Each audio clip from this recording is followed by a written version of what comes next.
की महिमा जगत में निराली, तो ब्रह्मांड में श्रेष्ठ सबसे पिता है। सुवन के जन्म से ले अपने मरण तक, ललन के जतन में ही जीवन बितावे। सुनिए सुनाती हूँ अनमोल गाथा, तो पिता पुत्र की एक अद्भुत कहानी। मरी जा रही आज इतनी मानवता, सिया राम आंखों में है सबके पानी।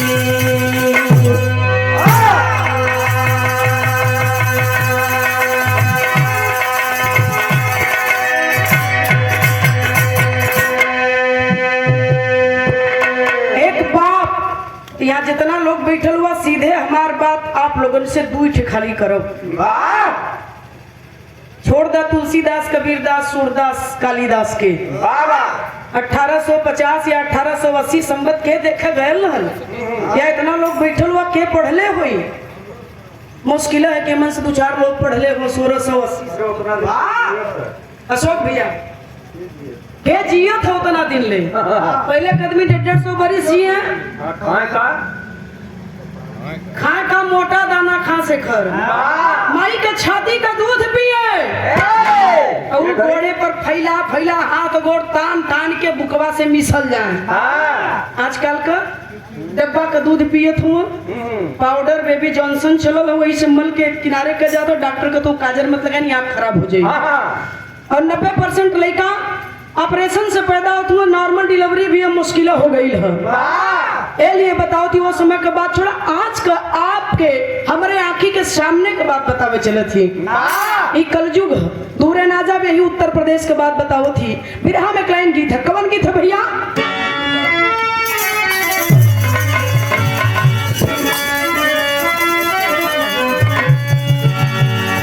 अरे मुझे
नहीं सकता। बेटवा बिटिया पैदा करो लोग का है बदे अपने आखिरी वक्त के लिए। कहानी हमार शुरू हो गई। कहाँ का कहानी, कैसन कहानी है, तनी आवाज।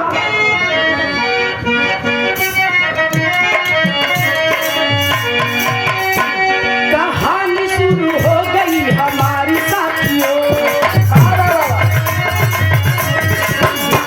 हर घर की बताती हूँ ये बीमारी साथियों।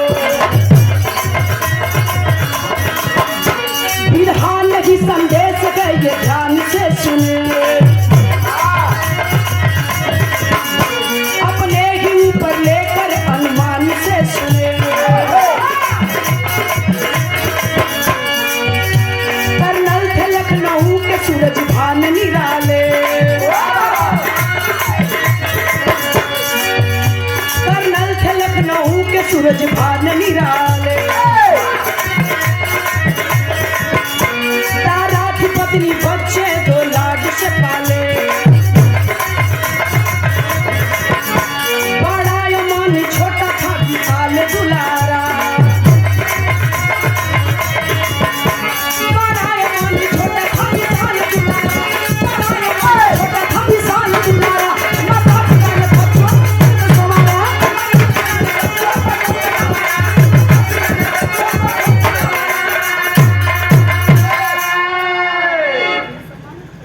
15-20 मिनट कहानी, घर घर की कहानी, हर घर की।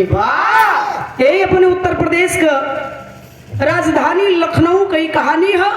लखनऊ में रहे वाला के बाबू सूरज भान जी, जेकरे दुई बेटवा रहलन, जे फौज में कर्नल के पद पर तैनात रहलन। दुल्हन का नाम तारामती। दो लड़का, बड़ा अमन छोटा विशाल। दो बच्चों के पिता बाबू कर्नल सूरज भान जी तारामती के साथे बड़ा सुखमय जीवन व्यतीत करत हुए। यही से कहानी बिरहा का उठल है। बड़ी सुंदर बिरहा में कहें भैया आप लोगन के मन वाली तर्ज लगल। कवन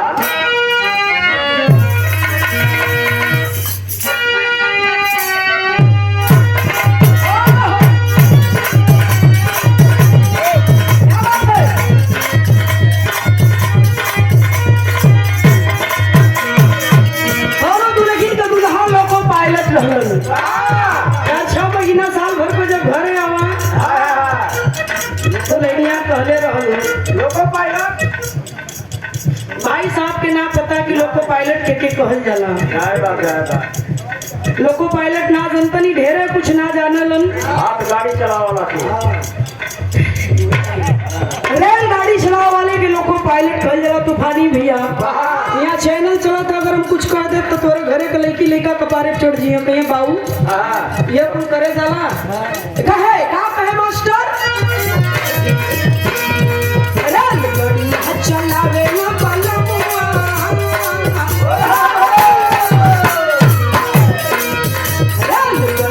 चलावे ना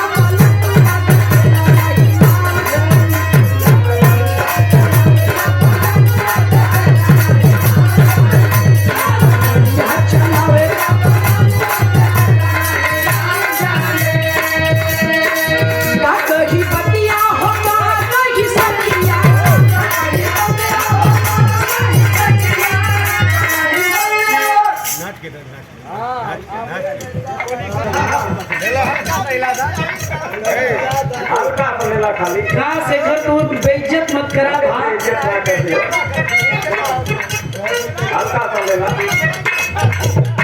ट्रेन बतावा पहली पारी में खत्म भइले के बाद इला चच्चा दूसरी पारी में ना हिला।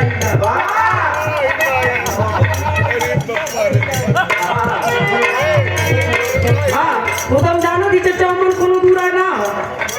उठल लिए तो ना हिलूंगा। उठल लिए तो ना हिलूंगा। हिलावा लो लकी गिराया जमीन कौन चीज का कला शेखर कौन चीज गिराया दिलो का।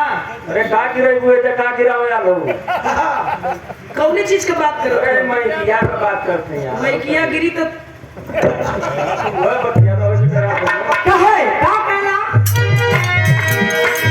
का कही बतिया होता नहीं सकिया। क्या होता नहीं सकिया।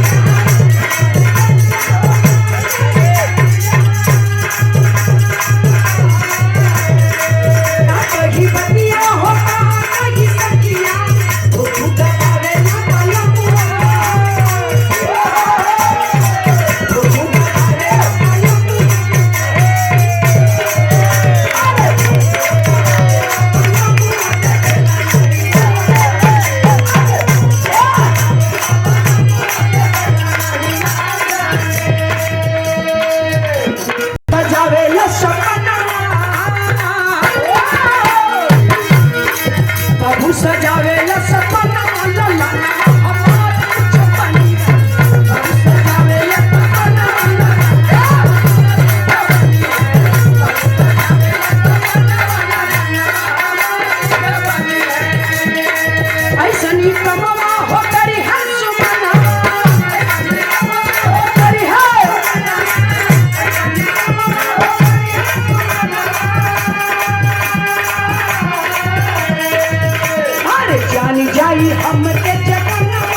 20 बीघा बना दे। ये हर बाप सोचता है बेटे को लेकर के।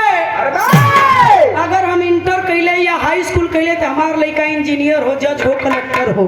आज कर्नल साहब भी सोचत हुए कि हमार दोनों बेटवा हमसे भी कई हाथ ऊपर आगे जाएं। क्या गलत करत हुवन?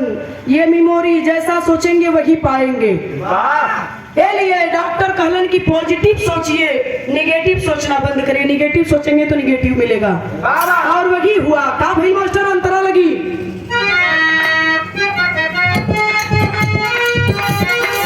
माई बाबू का पूरा हो गई लखा हो।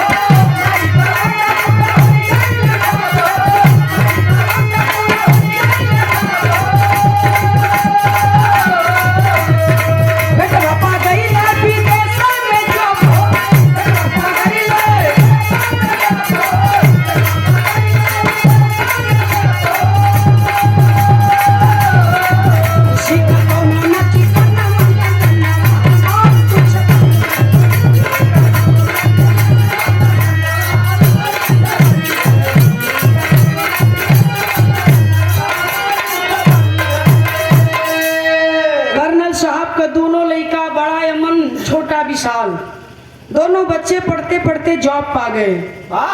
जॉब पौलन, नौकरी पौलन तो कहाँ पौलन, अपने भारत में ना ध्यान दी है, विदेश वो अमेरिका जैसन देश में कर्नल साहब का दोनों लड़का नौकरी पा गई।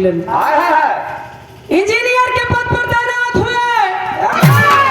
अमेरिका में दोनों की नियुक्ति होती है, ड्यूटी लगती है, नौकरी लग गई दोनों लेखन का। तैयार खुशी का लहर दड़ गई माई बाबू के दिल में। कहे ना दौड़ी एक ना दोनों लड़का अमेरिका में नौकरी पौले हुआ।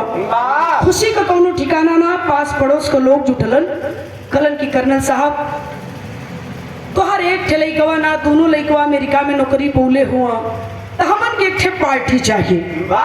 खुशी बड़ियार हो चाहे छोट हो, खुशी खुशी हो खेले बाबू। तो यहाँ हमारे बिरहा सम्राट गुरु विश्वनाथ यादव जी का एक लाइन तर्ज लगल अपने जवानी के आलम में गीत के बड़ा गावन मालूम पड़े आग तूफान बरसत है। मास्टर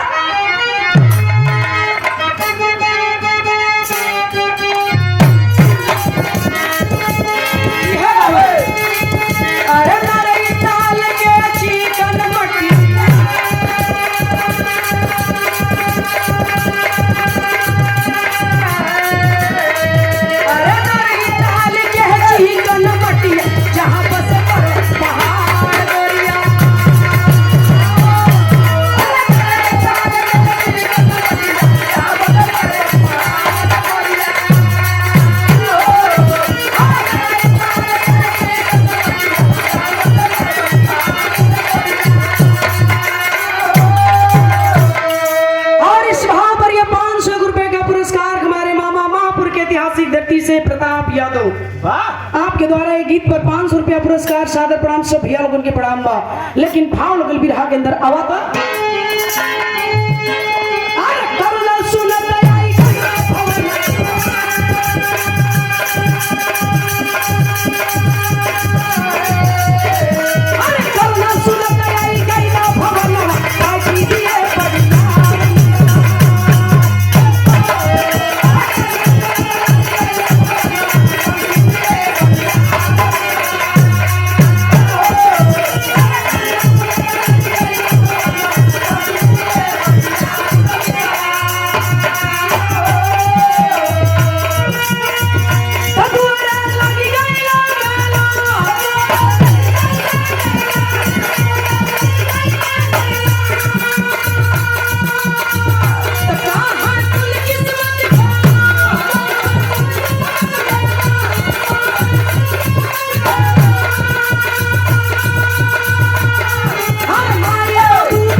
अमेरिका में नौकरी पौले हुआ कलन लेला पार्टी शानदार पार्टी आयोजित कदर अब देदा हो मालवा देदा भैया। आज जब पार्टी दे देहलन तमाम लोग वो पार्टी में एंजॉय करत हो तो एक बात है जब बताइला कि लड़का छोट नौकरी पावे चाहे बड़ नौकरी पावे, चार ठे अगुआ दुआर खाचा लगालन, वही पलटिया में चार ठे अगुआ बड़का बड़का कुर्ता पहिर के लगला टहर। हम सब भी आई बिराना सुन ले हुआ तनी सुना। इधर कर्नल साहब की पार्टी में 3 ठे 4 ठे अगुआ केरो लइकवा के मम्मा अगुआ बन के घूमत हुआ, केरो लइकवन के मौसा अगुआ बन के घूमत हुआ। अगुआ घूमे लगले न केरो कर्नल साहब जा त घेर ले। कौन लइकवा अमेरिका में नौकरी पौले ह ओकर बियाह ना के देत हुआ, ओकर बियाह ना के देत हुआ। अरे अमेरिका जाई विदेशी कोनो फसाल यही तो का करबे, का करबे। हाँ बात तो तुम्हार ही तो सही है लेकिन अब वही उम्र कितनी है, कहाँ उमरिया हो जाएगी फायदा।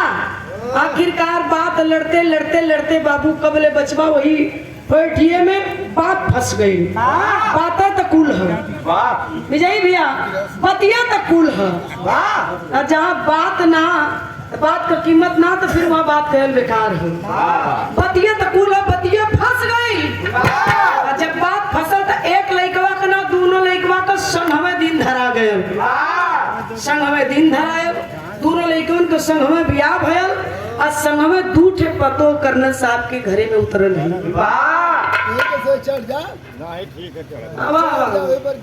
उतरत ही कर्नल साहब को मेहरारू देखा सास बड़ी मैगर खुली, पट से गई लखनऊ के नामी मार्केट में जा करके एक भरे का 2 भरे का हार ना बनोली, एक 2 भरे का हार ना बनोली, 4 भरे का मम्मा 2 ठे बनोली हार। अलियाई के दोनों पतोहिन के मुंह दिखाई में 4 भरे का हार देते। चाबी का छल्ला एक फसले रनी कर्नल साहब को दुल्हन तारामती निकाल ली और निकाल के अपनी बड़की पतोही के हाथे में दे के कलिन की बचवा। हाई घर देखा, हाई द्वार देखा, हाई संभारा, बड़ी दिन संभर ली, अब हम न संभार।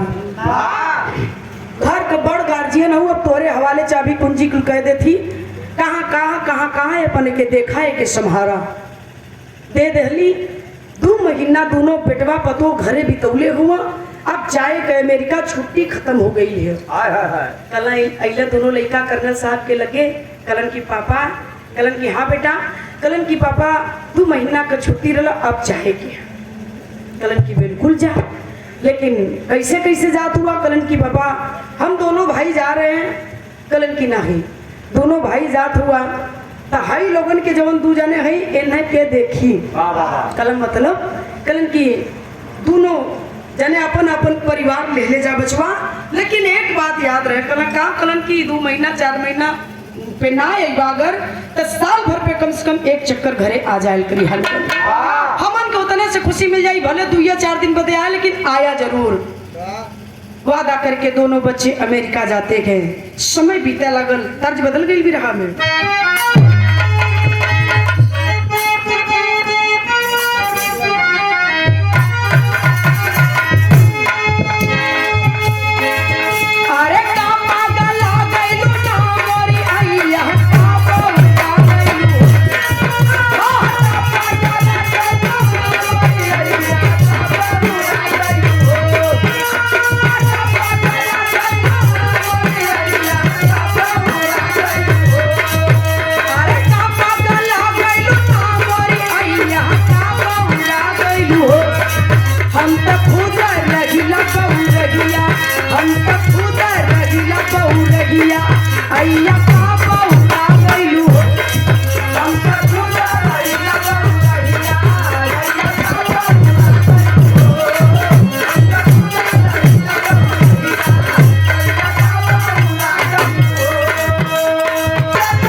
लेकिन बिरहा में कवि जी लिखते हैं होता क्या है मास्टर।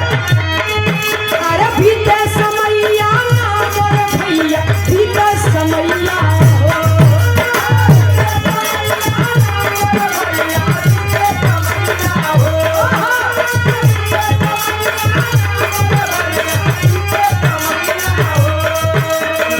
माई बाबू का आईली बुढ़ैया माई बाबू का आईली बुढ़ैया भैया बीते समैया माई बाबू का आईली बुढ़ैया भैया बीते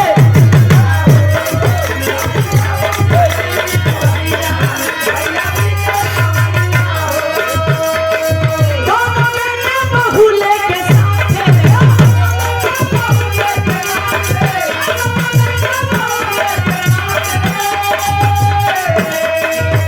अमेरिका में छाए हो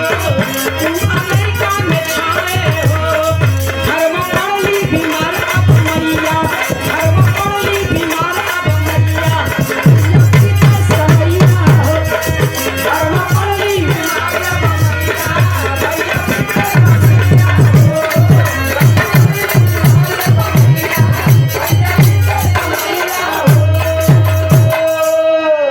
दोनों लइकन के पतोहिन के अमेरिका गईले धीरे धीरे 8-10 साल के वक्त बीत गयल। लेकिन ये 8-10 साल के समय में एकहू बार दोनों लइका घरे अइलन ना अमेरिका से। और 8-10 साल के दौरान दोनों लइकन के भगवान दूधू औलाद भी दे दिल। यार तारामती अपनी पोता का मुंह देखे बदे तरसे लगली अहका लगली। कर्नल साहब से एक दिन रो के कहलिन कि कहो हमन कब इतना दुर्भाग्य हो गई बा कि हमन अपनी पोता के अपनी गोदी में लेके भर मुंह खिला ना सकीला। वो दिन आ गयल है कि अपनी पोता के देखे बदे हमन के आंख तरसत बा गोद तरसत बा। गई ना कुल जब से एको बार अइलन ना धीरे धीरे 8-10 साल का दिन बीत गल। फोन कैलन कर्नल साहब कहलन कि अरे बेटा धीरे धीरे 8-10 साल का वक्त बीते जात।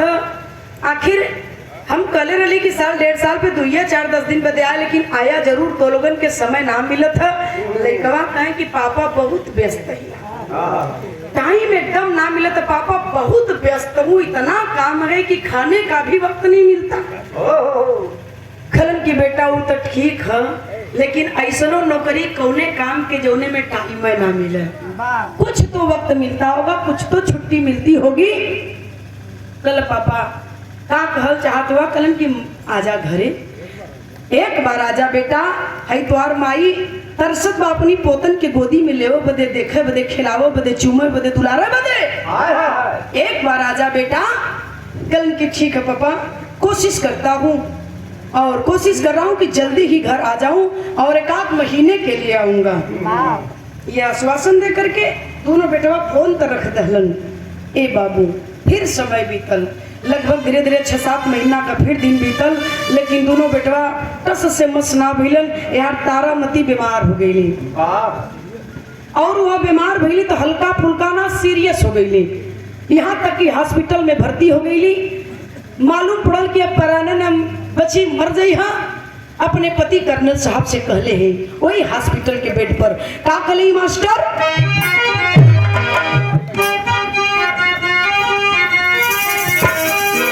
अरे माई कहेले हो लाई डाला लानावा, माई कहेले हो लाई डाला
चली गई। बेड पर कौनो भरोसा ना कि कब प्राण छूट जाई। अपने पति कर्नल साहब से कली की एक बार सैया, एक बार कमरे बेटवन का दर्शन कराता ताकि हम चैन से मर सकें। फोन करते कि कर्नल साहब बेटा तेरी माँ हॉस्पिटल में भर्ती करे पगला, और तुम दोनों को देखना चाहती गए, क्या पता तुम दोनों को देखने के बाद तेरी माँ ठीक हो जाए। माँ की ममता बड़ी अटूट होती है बाबू, माई का कोनो मोल ना हो। रोवत हुआ कलन की पगला नौकरी छूट जाई, दूसर बहुत नौकरी मिली रहे, लेकिन माई चल जाई तो दूसर माई ना मिली रहे। आजो एक दिन बदे, आजो एक घंटा बदे, आजो तोर माई रतो के पैदा कैले रे पगला। काव करे तनो अधिकार ना कि अपने करेजा के टुकड़ा के, अपने जिगर के टुकड़ा के देख ले तरसत के देखे बदे का गिनायावत का बेटा आखिर का बा। दोनों बेटा सुनते हैं, सुन करके मौन हो जाते हैं। कलन की पापा सोमवार तक का टाइम दे दीजिए, एक हफ्ता के अंदर हम आ जाए पापा। कलन की ठीक है बेटा, दुआ कर की माई तोरे हफ्ता तक जियत रहे। बेटे की उम्मीद लगाए माँ, एक हफ्ता नहीं आए बिरा सुने वाले बाबू, अपने बेटे को देखने की उम्मीद में माँ 2 हफ्ते तक जिंदा रहती है। 15 दिन के बाद भी कोई बेटा जब नहीं आया तो 16वें दिन कर्नल साहब का दुल्हन तारामती दुनिया छोड़ दी, मर गई। और जब मर गई तो मरत अपने पति कर्नल साहब से एक बात कह के मर ललिन। वह बतिया कहे बदे कर्नल साहब विदेश में अपनी बेटवन के फोन मिला देलन। कहा कहले ललिन मास्टर तनी आवा। पूज्य बाबूजी चंद्रबली यादव, पूज्य बाबूजी की ओर से, और इंद्रमणि यादव मास्टर साहब, आप लसन कहाँ जात बा बताई। आवा तनी तक का कहलन।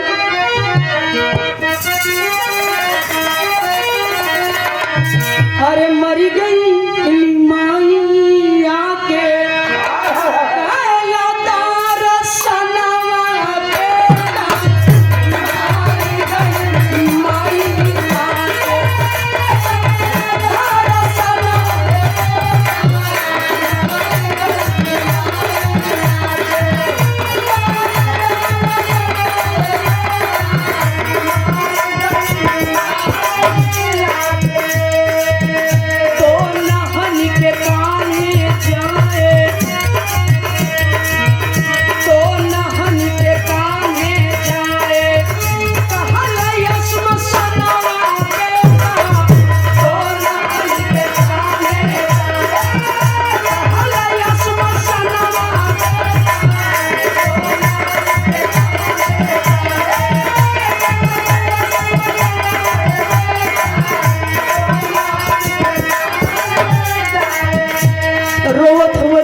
ले जाके स्मशान पे होकर अंतिम दाह संस्कार कर दे तेरे पगला। लेकिन मरत तोर माई कलश की बेटवा के कंधा पर ही स्मशान जा। अब बेटवा की चिता में हमरे आग लगाई, नहीं तो लाश हमार सड़ जाई। क्यों जाने हाथ मत लगाया हमरे लाश पे, सड़ जाए दिया। बस यह बतिया खतिन तो के फोन कर लिया, और यह आखिरी फोन हमारा। आज के बाद जीवन में कभी तुम दोनों को फोन नहीं करूंगा। और क्या करूं मास्टर?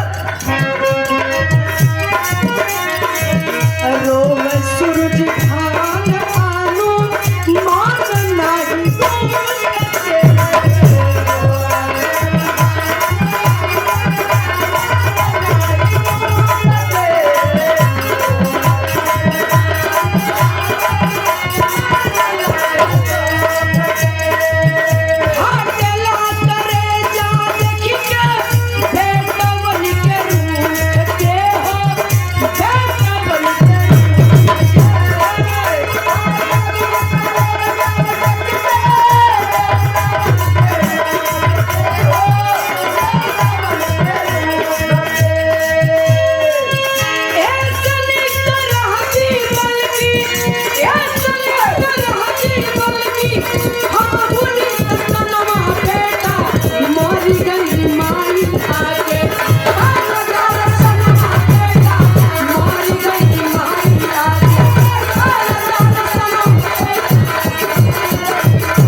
कर्नल साहब कहलन कि तोहर माई मरद के यह बात कही के मरल है कि बेटवा के कंधे पर स्मशान जा, बेटवा की चिता में आग लगाई। अगर टाइम तोहन के पास होखे ताकि अपने माई के आखिरी इच्छा पूरा कर दे, फिर जीवन में यह कसम खाती तोहन के कबो फोन न करो। यही कह करके फोन रखते गए। बिरहा में टेरी कवि जी लिखत बोल भयल का अरे रतनवा माई लाल के करत, ए भैया रतनवा माई लाल के करत, बेटवा क्या वियोग में तज दिहला पर। रतनवा माई लाल के करत, बेटा बेटा बेटा रटते रटते माँ दुनिया छोड़ देती है, लेकिन उन बेटों के पास वक्त नहीं मिला कि माँ का आकर के कम से कम माई जिंदा होकर इच्छा पूरा कर दे। मरने के बाद आयल है अमेरिका से, लेकिन कौन बेटवाल किस हालात में आया गए ये बात पर गौर करिए। का लिखल गई पहपट में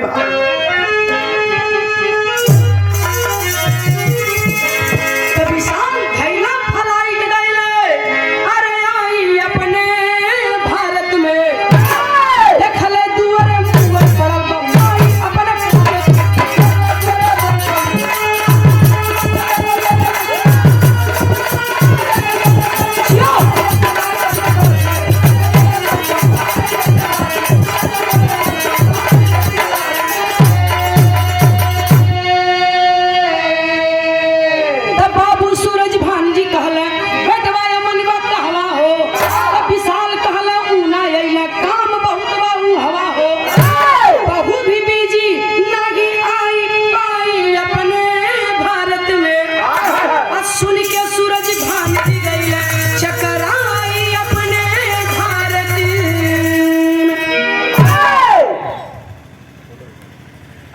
अमेरिका से कर्नल साहब का बेटा, लेकिन कौन छोटा बेटा विशाल अकेले। कर्नल साहब देखलन कि बेटवा हमारा आवत बा, लाश दरवाजे पर पड़ल बा, तमाम लोग अंतिम यात्रा में सम्मिलित होने के लिए दरवाजे पर एकत्रित हुए हैं। बैठ जा आराम से। साहब का बेटवा छोटका अकेले विशाल। आए बिरहा सुने वाले बाबूजी जवन बात बतावे चलत हिला दिल थाम के बैठ जाया। यह जितना लोग बैठल हुआ करे जाना पे दे दी, तब बताया कि का कहली हनी तू राज।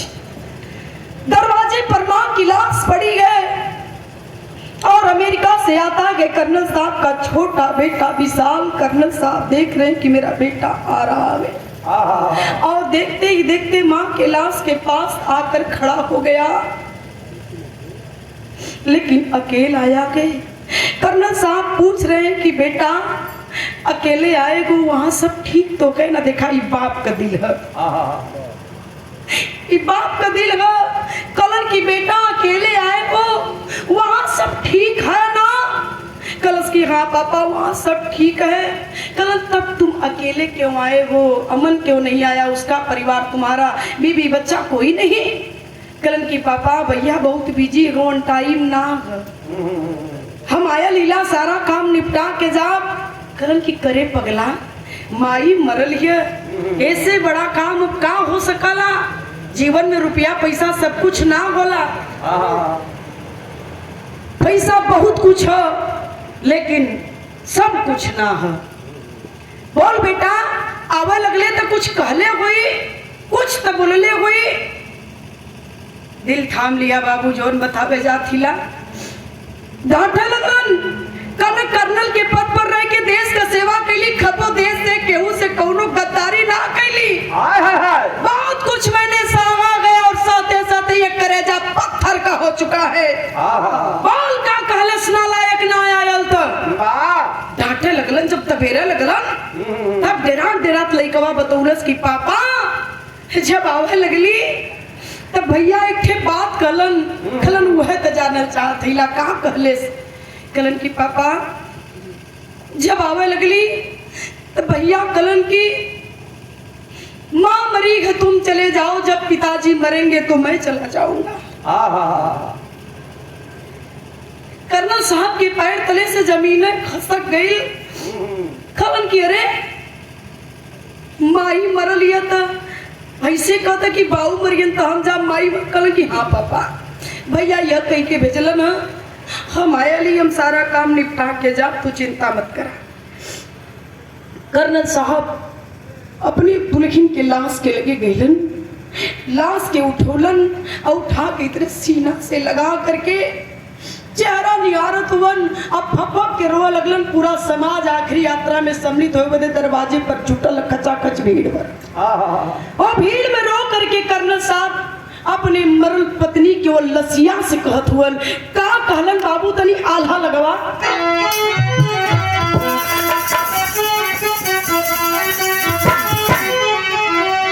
अरे लासी के सूरतिया देखी के, अरे लासी के सूरतिया देखी के कह लगन बतिया कंचो।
कर्नल साहब और सारी दास्तान बयां करते गए कि ये रानी जौने दिनों बेटवन के पैदा कैलू तो हमार पैर भुइया ना पड़त रहो, जमीन छोड़ देली कि दुई बेटवन का हम बाप बन गईली।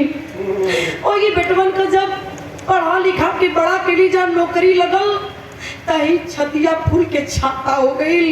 हमार लड़का विदेश में नौकरी पौलेगा, खुशी का कोनो ठिकाना ना रल, अनमोल खुशी मिल गई। ओकी लड़कन का जब बियाह कैली, दूठे पतो ऐली तो चच्चर भरे का सोने का हार मुँह दिखाई में दे देहलू। आज दुर्भाग्य तुहार देखा, दुर्भाग्य तुहार हो कि तुम्हारे को पतो तोरे आगे पीछे ना लौकत। जौने पोता का पोती का मुंह देखे बदे तरसता मर गईलू, वो तुहार पोती पोता पतो बेटवा कोई आगे पीछे ना लौकत, मरल पड़ल हो लवारिस की तरह। हे रानी, दुनिया में कोई का कोई बा ना, क्षमा कह दिया हमके। हो सकला कि अमन के परवरिश में कोनो कसर रह गई हो। छोड़ दलन लाश और छोड़ के लसिया करना साहब गईलन घरवा में बाबू, जाए कि घरवा में अंदर से केवाड़ी का सिटकिनी चढ़ा लेलन, निकललन स्टाम्प पेपर और लिखे शुरू कइलन। 4-6 लाइन तो लिखलन और लिख के करना साहब कइलन का बिरहा के आखिरी लाइन मास्टर।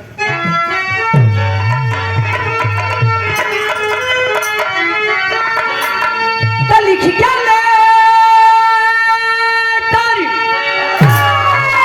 सूरज भान सिंह बंद कई के कोठरी, बड़े कनपटी पर गोलियां चलो लो।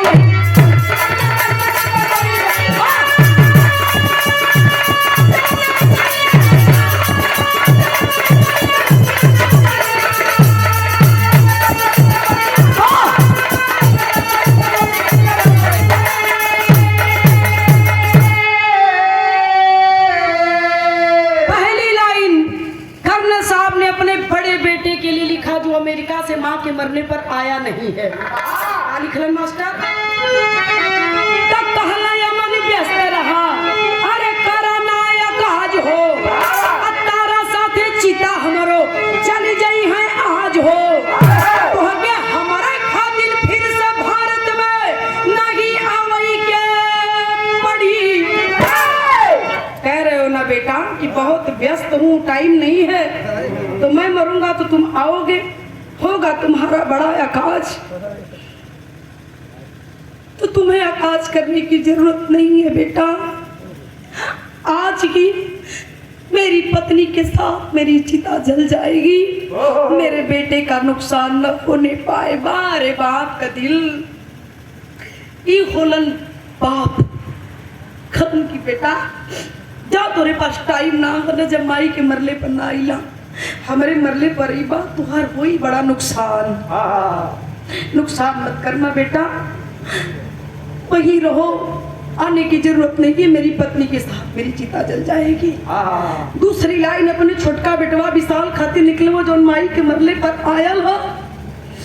कलम की है विशाल, तेरी माँ की इच्छा थी कि बेटे के कंधे पर की स्मशान जाऊंगी, बेटा की चिता में आग लगाएगा तो ये विशाल मैं भी हाथ जोड़ रहा हूँ तेरे सामने, माँ की इच्छा पूरी कर देना बेटा, आखिरी इच्छा थी उसकी, अब तो मर गई, मिलेगी नहीं दुनिया में माँ तुझे, स्मशान पहुंचा देना, माँ की चिता को आग लगा देना, मुखाग्नि दे देना, लेकिन खबरदार खबरदार मेरी लाश को हाथ मत लगाना। ना कि मेरी चिता में तुम आग लगाओगे, ना कि मेरी लाश को हाथ लगाओगे। मेरी लाश मेरे समाज के लोग कंधे पर उठाकर स्मशान पहुंचा देंगे, इतना मैंने बनाया है। रहा सवाल चिता में आग लगाने का, तो वो अधिकार भी मैं तुझसे छीन रहा हूँ।